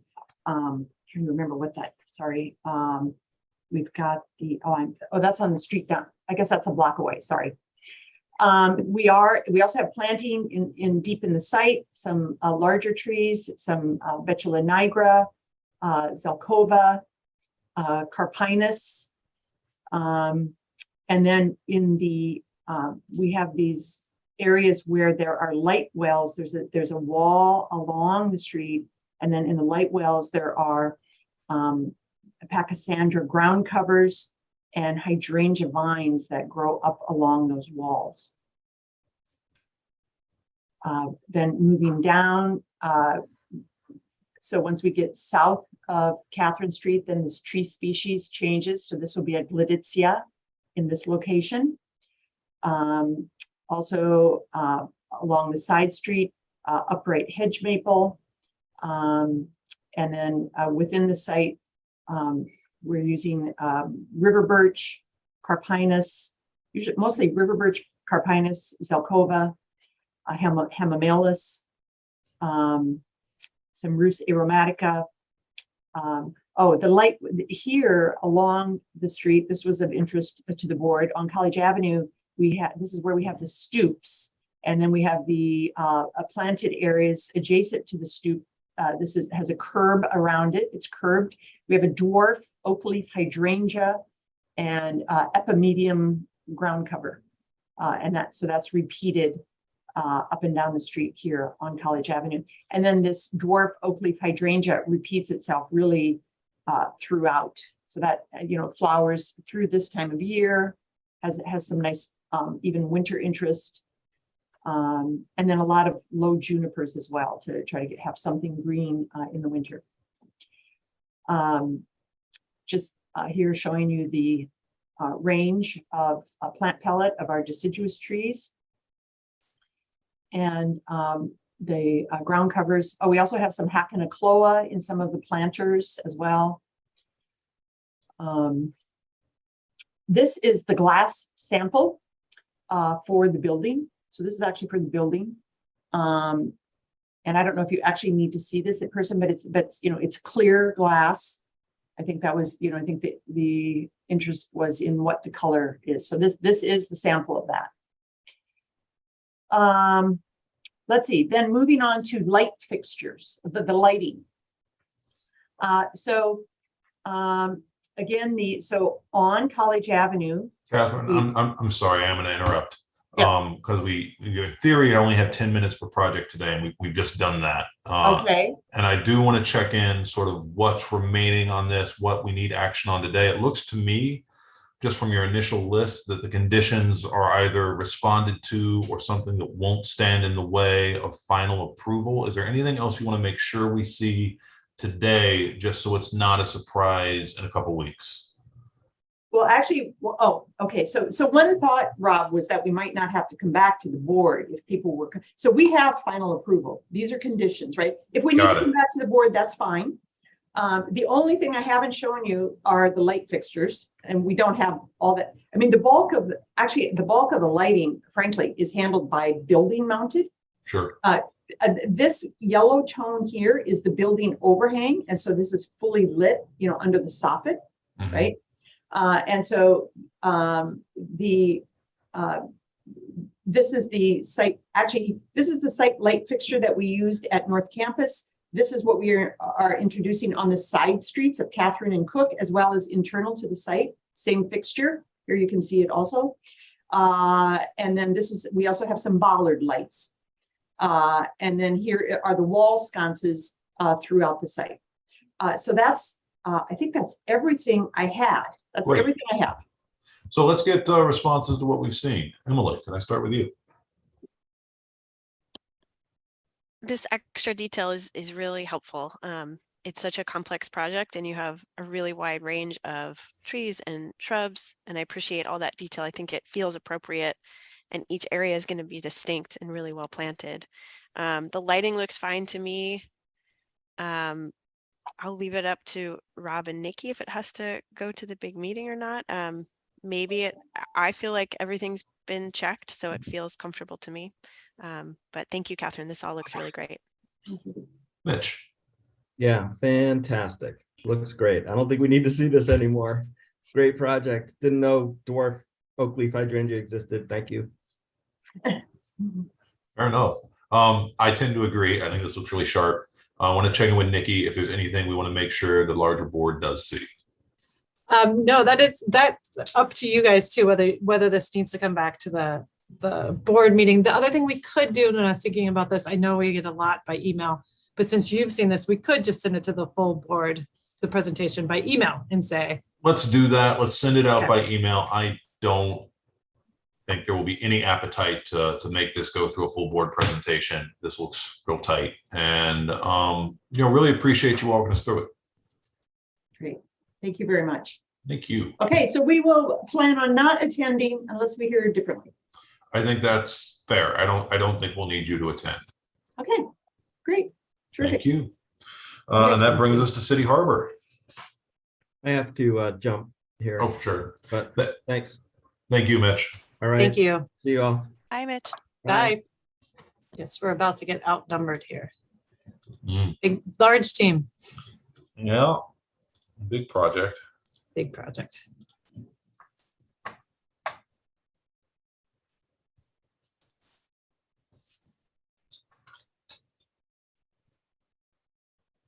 All right, looks like there's a nice big crew here. When you folks are ready, please take it away.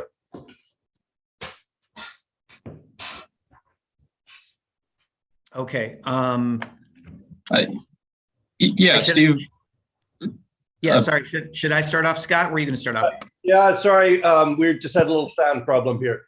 Okay. Thanks, everyone. We have a bunch of things to go through. We will be quick. We know you've had a long meeting. Jacob, why don't you quickly go through what we want to get done, and we'll hand it over to Steve and Holt.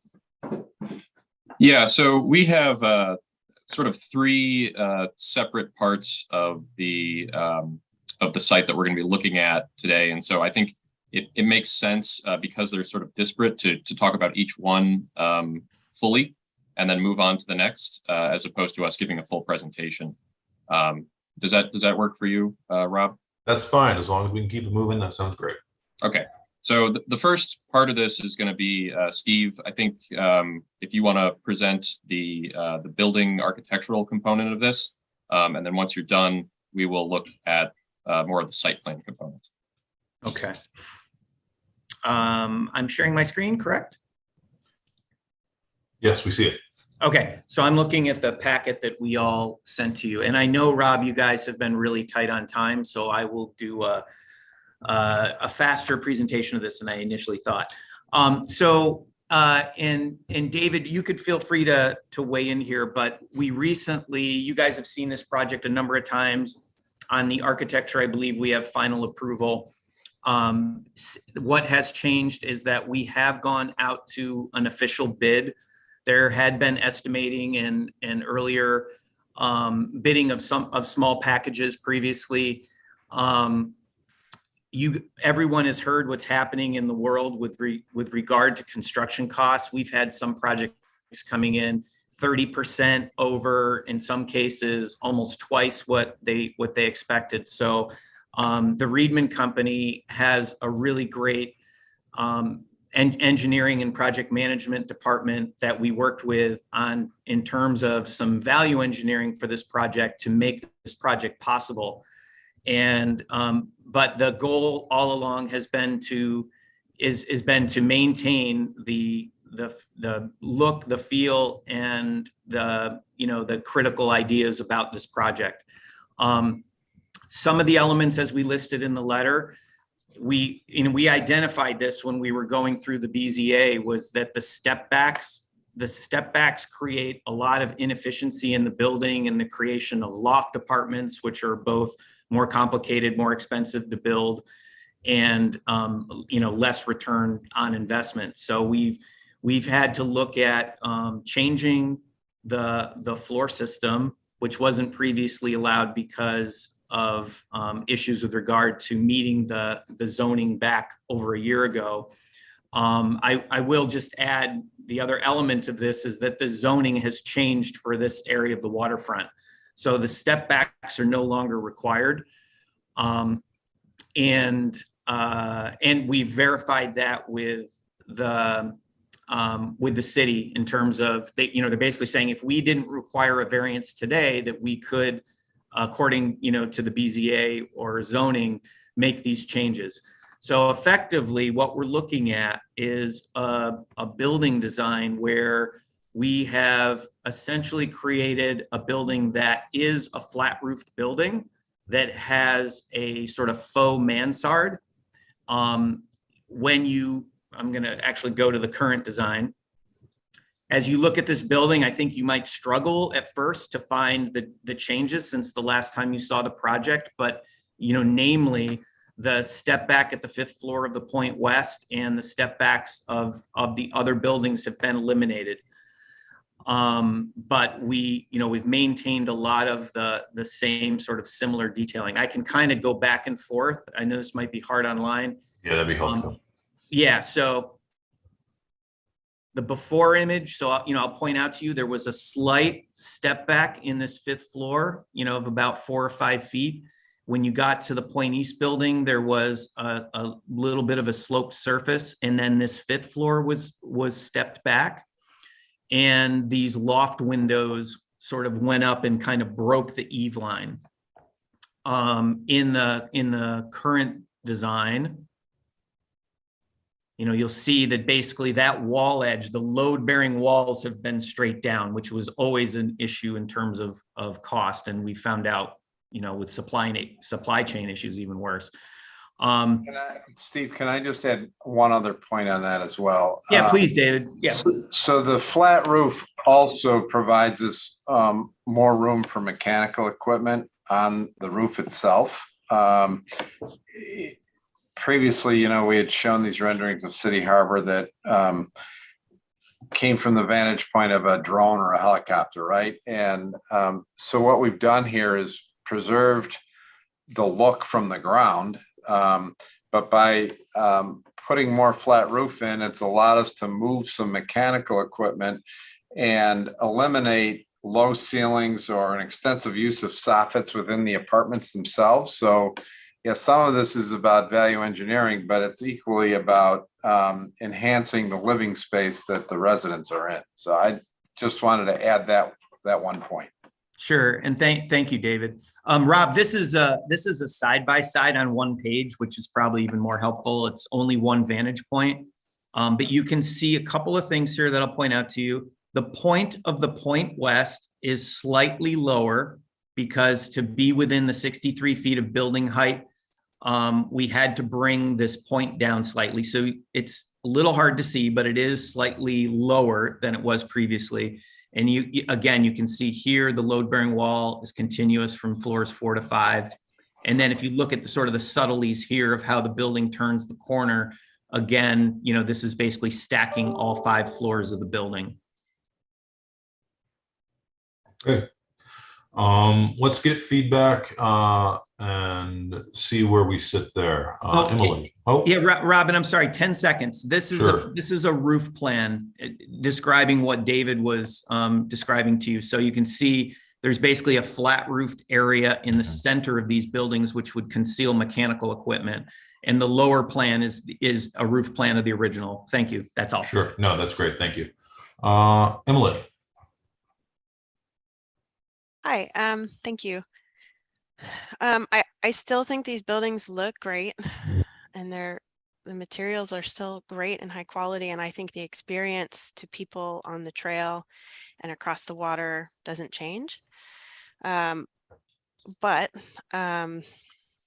it's a change. I think we've always been thinking about the height variance, that it's mitigated because we have a setback. And even though I think the general public will never know, we know, and we've been, it's the setback has gotten smaller over the year and a half, and it was a full balcony, and then it was a couple feet, and now it's nothing, and it's reduced to just a color differential. So that's disappointing. Does it impact the public? Like I said, probably not. And I take your point that the interior apartments are better, and that's significant. So I want to sit with that for the big meeting. I think it's not as straightforward as maybe it seems, but I still think the benefits of this project outweigh small changes. And I understand the need to value engineer, and this makes sense when you have your load-bearing walls aligned. So thank you for laying it out so clearly. I think it's very clear. These will be good images for the meeting. I agree. I don't know what the intent was. I don't know if the intent was to try to take care of this in PRC and not have the big meeting, but we definitely have to take it to the full board. These are big changes. And they come out of a long negotiation process that Emily alluded to. And I do think that there's sentiment on the board that it's been a tough bargain with the developer, even at the beginning of this. And then we got retraded on on the last big round of changes with the ground floor stuff. And now we're getting retraded on the roof and the top floor stuff. And it's not that it's a bad project now, it's still a great project, but it does seem like we are getting nibbled at around the edges, after this giant, arduous negotiation process. And I have some frustration with that.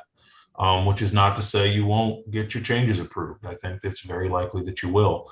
But we'll definitely see what the board thinks on it. So Rob, if I can the intent is certainly not to retrade. And in fact, our directive has been make sure that we maintain the aesthetic. I totally appreciate the removal of the setback. From your perspective, I wasn't around from the beginning on this. The intent is not to retrade. And we're just trying to navigate an incredibly challenging construction environment and still control what people are going to have to pay to live here, right? It's just, we all read about inflation in the general economy at 8 to 10%, while in the construction sector of the economy, it's 20 and 25%. We're just trying to navigate that. So, I have great sympathy for that. I'll say that economics of the deal is not one of the things that we as a planning board are especially encouraged to consider. I get it. We do, much like you still want to have projects that work, this city still wants to have projects that work for the city. Yep. And so we're all going to try to get there. Yep. Next issue. Sorry, I was just going to say with this issue, I agree with what everyone has said so far. If there's any way that you can show the experience from human perspective on the waterfront trail at the board, that would be fantastic. Yeah. Understood, Nikki. Thanks. And again, for the board, we appreciate your openness in this conversation.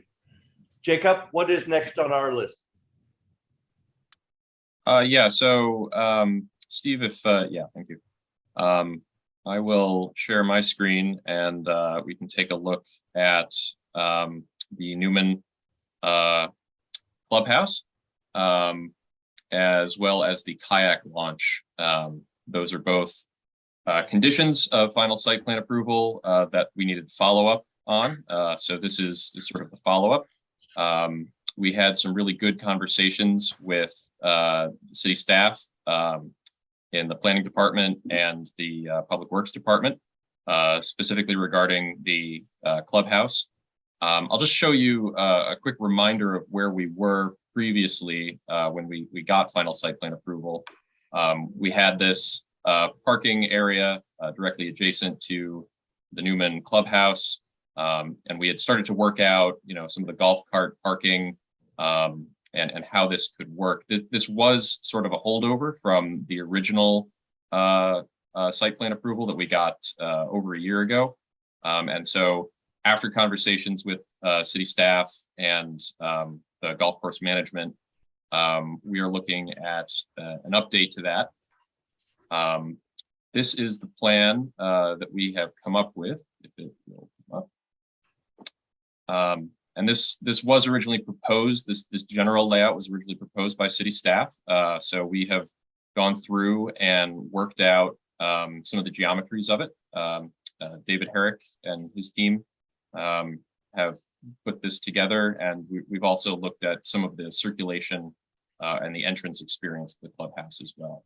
So just to break in and add, Jacob, so this was the design of this originated from the city and was a result of a conversation with the golfers, and then brought to us, went through T.G. Miller, went through WPD, and the result we feel pretty good about, and so does the city at this point. They're reviewing the final design, but it looks like we're heading in the right direction with this.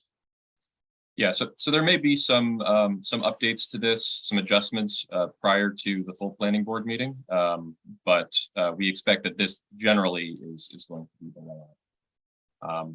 The kayak launch part is very separate, so I don't know if we want to get comments on this or go through that. I think that makes sense. Just some quick reactions from Rob from the board, if that helps, or Nikki. That's fine. Emily? I like it. I think it makes sense. It's separate.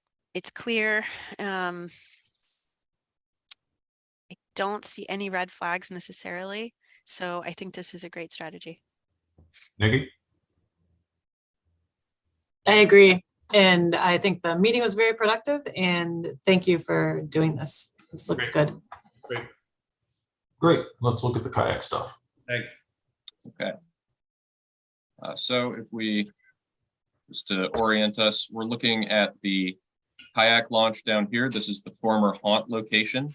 It's where the promenade connects to the existing waterfront trail on Willow Ave. And we have in your packet submitted our planting plan for this location, which also shows some of the general layout for this area. Basically, we've kind of looked at making this a more rudimentary kayak access point. Basically, it will be a grass lawn ramp down into the water with some stream bank stabilization components along the edge, tying into the new existing seawall and the docks. You'll remember are begin just off page here. So this is essentially a stream bank stabilization project with incorporating a launch and pull-out location, as well as some street trees and benches as this ties into the promenade. Our thought is that it's very close to the existing Guthrie parking lot, which has parking share agreements for promenade and public access. So this makes a lot of sense as a location for people to take boats off their car and put it in here. This location will not be ADA compliant. There's issues with grading and components here that would make that very difficult to accomplish. We are going to accomplish that at the other end of the site with an ADA kayak launch floating dock that will be on city property. Okay, Emily. For the next meeting, is that something you could share location and images of the ADA launch? Absolutely. Okay. This seems fine. I mean, it's great to have a bank stabilization where it's needed. I guess I wonder why the change to lawn, because I think this was paved before. And will it be kept up? You know, we have across the inlet at the farmer's market is a sort of informal lawn, which gets overgrown and it's not really inviting and doesn't look great. So this seems like kind of an entrance to the project, and I hope it wouldn't just get overgrown and not look great and be sort of half dirt, half lawn. So if you have no worries about that, maybe you can speak to how this might be maintained and be a great sort of entry point. Yeah, and to echo that, my anxieties are similar, but they're really focused on that grass ramp. I just can't imagine that grass ramp is going to hold up to any significant traffic. And even with a robust maintenance plan, like you're going to be reseeding that what? Once every year? I mean, like even with that, like it's just not, I don't see a path forward there. Now there are people on this board that know more about how stuff works with plants than I do, and I'm sure they'll speak to it when you're before the full board. But I'll say I would be much more comfortable if at least that ramp was something that I knew was going to hold up. And Nikki, I'll check in with you. Same issues that you and Emily brought up. Definitely the grass ramp, maintenance, and also, as Rob pointed out, how many people are using this? I mean, if there's going to be wear and tear on that grass, so I think that is problematic. And then my other question is the bank stabilization and whether that needs to go, through another agency as well, just to make certain that it's okay there. So my comments. That might be all the questions and comments we have from the board. Were those the three issues? Was there anything else that the applicant wanted to hear from the PRC on today?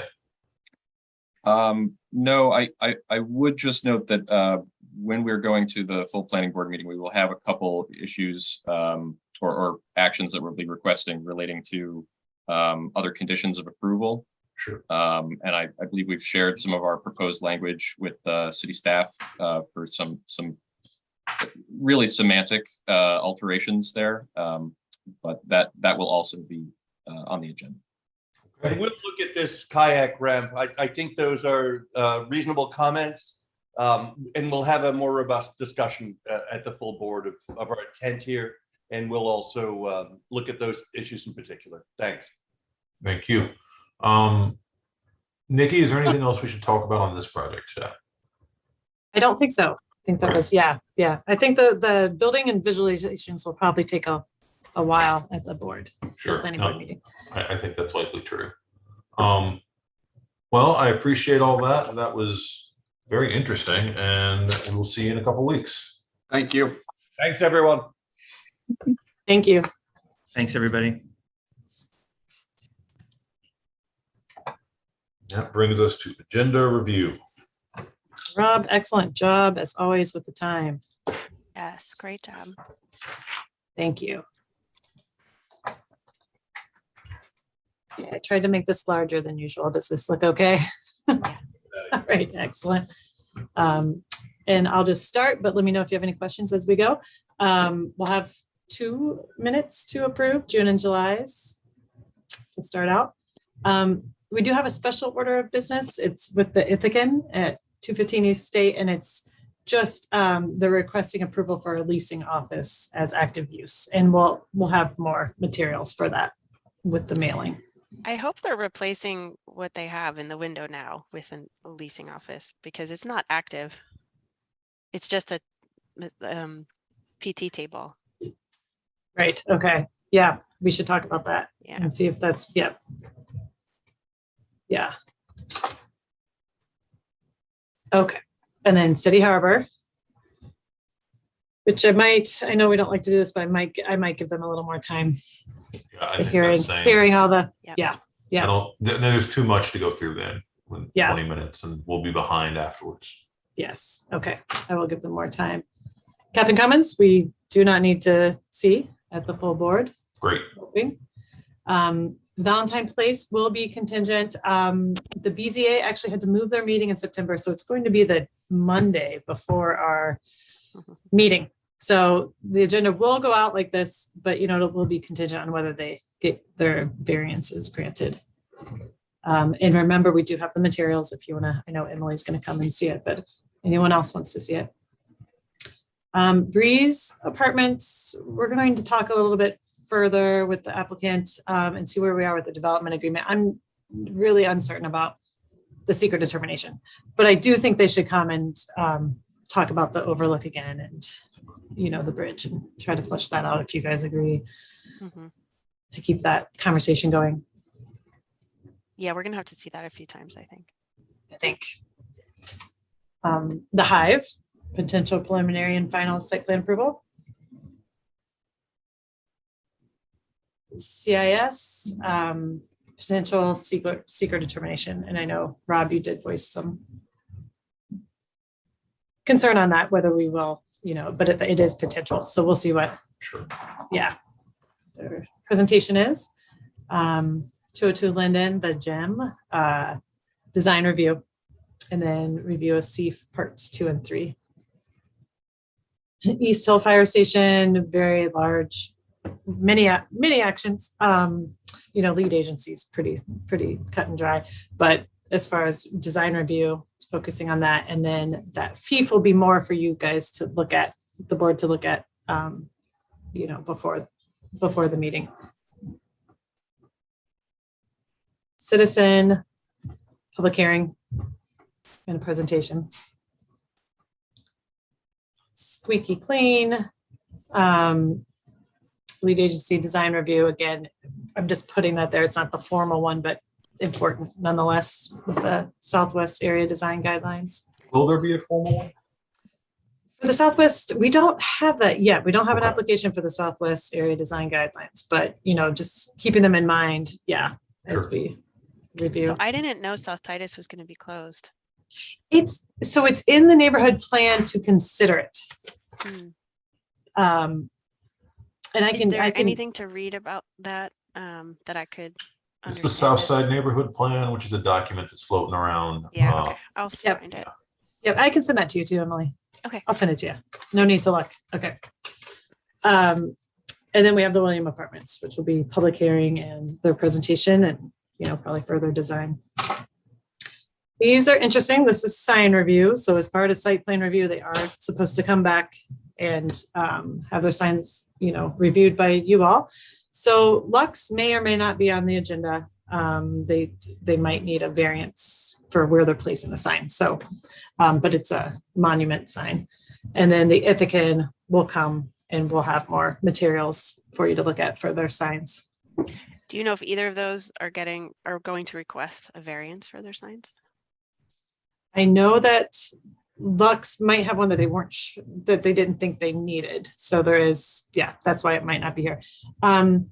Ithaca could, I think they might. I think they have more than they're supposed to, but I'm not. We'll see. Certain on that. And then zoning appeals. We have a use variance at 404 North Cayuga. And then area variances in telecommunications, which is, the typical telecommunications. And Breeze, again, that is contingent on seeker on PEDC. So that might not be on this zoning appeal either. So I'll say, being calendared as late as this, and I realize that this is not maybe what you want to do, but I would be tempted to tell Breeze not to come if they don't get PEDC stuff. I know it's worth spending time on that overlook, but we're going to spend time on that overlook. And if we are not actually moving the process forward, that's the thing that I see that we could cut and get people home a little earlier. I'm not tied to that, but from where I'm sitting, it looks real tempting. Okay. That is good to know. What are your ideas with that, Emily? Do you have an opinion? I think that's fine. No, I mean, yeah, it's great to see their progress and that those are good images, but it could totally wait until the next meeting. Okay. Thank you. I will let them know. All right. And that might give them more time too. Sure. Well, and you. Hopefully they get their PEDC stuff and then we You get all to do. spend extra time with them and it's going to be wonderful. But if they don't, I don't necessarily want to waste time. All right. Well, that might be it. Are we typically waiting to see if we're remote or in person still? Yes. Okay. Good question, Emily. Yep. We'll know in the middle of the Perpetual month. Flex. Yeah. Well, as soon as we hear, we will let you know. And everyone else too. Well, thank you, Emily. This was a longer one. And thank you, Nikki. And we'll see Yes. you both Thank in you a so couple much. weeks.